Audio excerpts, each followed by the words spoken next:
Mark and Brian, thanks for joining us. I'll go ahead and let you introduce yourselves, who you work for, and what you do there. Yeah, my name is Mark Kennedy. I'm the fractional CIO for Shape Connect, and I'll let Brian introduce himself here as well. Hi there, I'm Brian Zielinski. I'm the CEO of Shape Connect. We're a business-to-business software and services matching platform. So we help companies select the right software services for their needs. We also have a pool of service providers that help our customers as well. And Mark, of course, leads the implementation work. So once customers select software, Mark and his team then support that implementation project. So when you say software, I heard software and services. It's both for software and selecting services? Right. So we're like a B2B marketplace where you have all kinds of different software tools. And then again, it's about finding best fit on the software side. But companies also come to us with HR troubles. They want a new website. So we've got HR partners, we've got web design partners, we've got digital marketing agencies. And so we create really good alignment either with software tools for their business or with outsourced service providers that can solve problems within their companies. So I've got an analogy for you to attempt to how I'm thinking of this. I like shopping at Costco because when I go to Costco, they do all the vetting and I don't have to worry about the options that are on the shelves. Is that kind of what you're going for? Definitely. Like there's all these options out there. And I think you can even go a step further. It's like if you were shopping at Costco and then someone like Mark is alongside you saying, this is the best thing that you need for your household.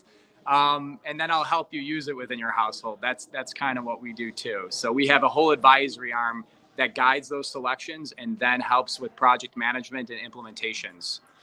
Yeah, and we have found that our customers, not only do they want that matching service, so they not only do they want the shelf stocked full of those different items at Costco, but like Brian was saying, then they want some help as to how to put that into their home or into their business in our sense. And then so we kind of stand between the customer and the VAR typically on these software implementations, where we're being the translator between the two so that both sides have success in being able to do what they need to do. That there is the communication between the two is kind of matched, because a lot of times the customer doesn't know what they need to ask for and the VAR doesn't know what the customer is asking for. And so we're able to stand in that gap there and help translate that a little bit. And when you talk about being a B2B platform, how much would you say what you do is like some kind of magic artificial intelligence, machine learning matching algorithm versus just good human beings helping you out in the process? Right. So as we obtain data and customers come into our platform and we have all kinds of business surveys and assessments to help them understand their business challenges. So we have accounting and financial assessments, technology assessments, process assessments. As they trust us with that information, the more and more we gather that information, the more and more we can automate the journey between here's your business problem, and then here's a great vendor, whether it be a software vendor or a service provider that can address that need. It is automated right now. We look at factors like location, budgets, industry served, things like that, and we can start to foster good connections, with that type of information. But obviously, that's continuing to evolve, and of course, we have to look into AI long term and everything, and really making it sophisticated. We want to be predictive, ultimately, just in the way Amazon is predictive as a marketplace. When they know you as an individual, Tim, what you like to buy, they're already 6 months ahead saying, oh, you might need new shoes at this time. And they're forecasting that for you. And we want to do the same thing on the business side. So that's kind of where things are headed. So you want to kind of be in the decision process when businesses are making decisions specifically about business software, right? Yes. Okay. Yeah. So, it's interesting when we're walking through the marketplace here and with all the different software vendors at the conference, the Acumatica conference. I mean, there's so many great partners and they all have, niche capabilities and things like that. Oftentimes it's hard for business owners, business leaders to have the time to learn about, who even exists out there. If they're unable to come to a conference like this, we're working with these vendors to get onto our platform so we can make more companies aware of their services and software. And then what makes them unique and why, one payment solution might be better than another payment solution for a specific business. We're helping them make that decision. and just getting to know all these partners that are here. So it's not necessarily that any one is better than another. It's sometimes there's just a fit within a company that we're working with that makes sense for us to pick a certain solution over another. Well, and we've also found that then as we're going through the whole implementation process, we're learning about their businesses, knowing what they need, knowing what their wants are, and then able to basically go into our database and find the proper vendor for them, to be able to make a good match so that their businesses can, have a very low barrier of entry into that implementation process, right? So that we're not picking the wrong vendor. They're getting a vetted vendor and one that we know is going to work for them. What about this part? So for me personally, I'm not a software salesperson. I feel like there's so much software out there, and Silicon Valley does such a great job of marketing. I feel like, it's not Silicon Valley anymore. It's Marketing Ideas Valley. They don't really make stuff anymore. They just come up with ideas. Yeah. So for me, I'm not quite as big into that. What I am into, though, is using the software that you already own. Do you guys do anything in that area to kind of facilitate when you see decisions that people are looking to make? Do you feed that back into maybe the existing software rather than just, trying to go sell them another piece of software? Yes, some of what we do, we get brought into our advisory services arm, the arm that Mark leads. Oftentimes people come to us, they've already selected an ERP, and now it's about optimizing it for their business. So they've had their go live, it's starting to work for them, but maybe they don't have the internal technical expertise or the bandwidth sometimes to, bring it online as much as they would like. And so there's not necessarily a problem with the solution. It's just they need somebody dedicated to the implementation process. And then looking across their other business needs, saying, hey, we might need to hook in another software tool to that ERP to optimize it further, to make sure that we're addressing these challenges. And we know those vendors that might hook in well. So very much it's about, not breaking anything. If something's working with their company, we don't have to recommend something new. We can try to optimize what is in place today. Yeah, I like the idea too that you mentioned, like doing surveys and kind of helping through the decision-making process on the front end. I know with ERP implementations, especially, there's always this excitement in the beginning, and then there's this like big, oh, this is a lot of work in the middle. And just having more confidence that you did make the right decision up front, I think is really important when you're in the middle of that implementation. It's so tempting to start looking for the grass is greener, shinier other object and pull the plug. But a lot of times you just need to press forward. And the more that you have confidence in your initial decision, I would imagine that helps lead to more successful implementations.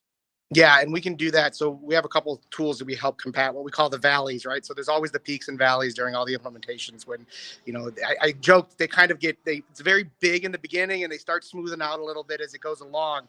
But one of the things we do is we survey our customers before we go live with the ERP.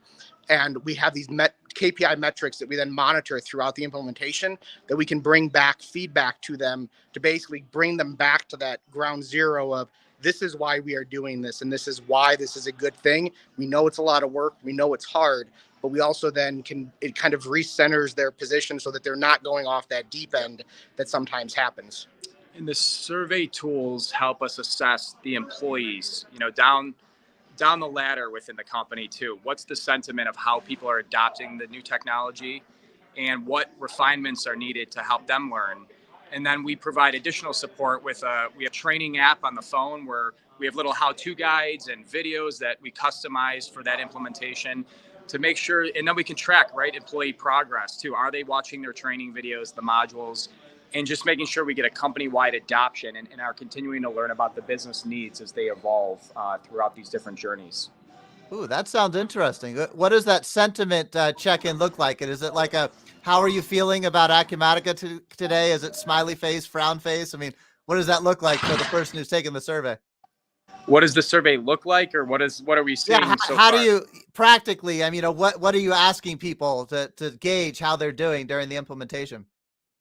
A lot of times what we do in that, so we'll kind of give them, a question with a scale of 1 to 10 or something about, how do you feel about this? Strongly disagree, strongly agree kind of situation. And it's more questions about like, do you feel equipped to do your job currently? Do you feel like you have the tools necessary? Have you feel like you've got the proper training? Things like that, or even simple questions as like, has your manager checked in with you in the last week about this implementation? And that then kind of Ooh, gives us the ability to kind of look at these things and then be able to target certain things. If the manager isn't checking in with them during the implementation, now us as the leadership team during the implementation know that, hey, we need to talk to the managers and train them up a little bit better, or provide them with better tools to be able to check in with their employees more regularly. that's interesting. So you sound like less of a software technology company and more of a human psychology company to me. Oh yeah, we're all about the person. Like that is where this is all at. We're all human beings on this earth. We're all doing this thing called business.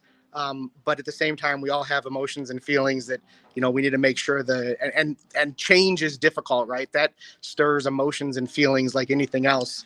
It helps us get ahead too. I mean, we've had instances before we started putting in those survey capabilities within the companies and during the implementations.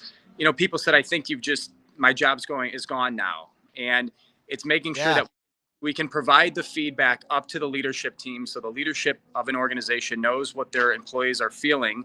And then we have helped, facilitate some roundtables with employees. We usually do some different quarterly presentations across the organization where we help the leadership team present the progress that the company is making as a result of the implementations. And that, I think, also, we're getting the vision part incorporated into these implementations and helping the leaderships, convey that across their employee base.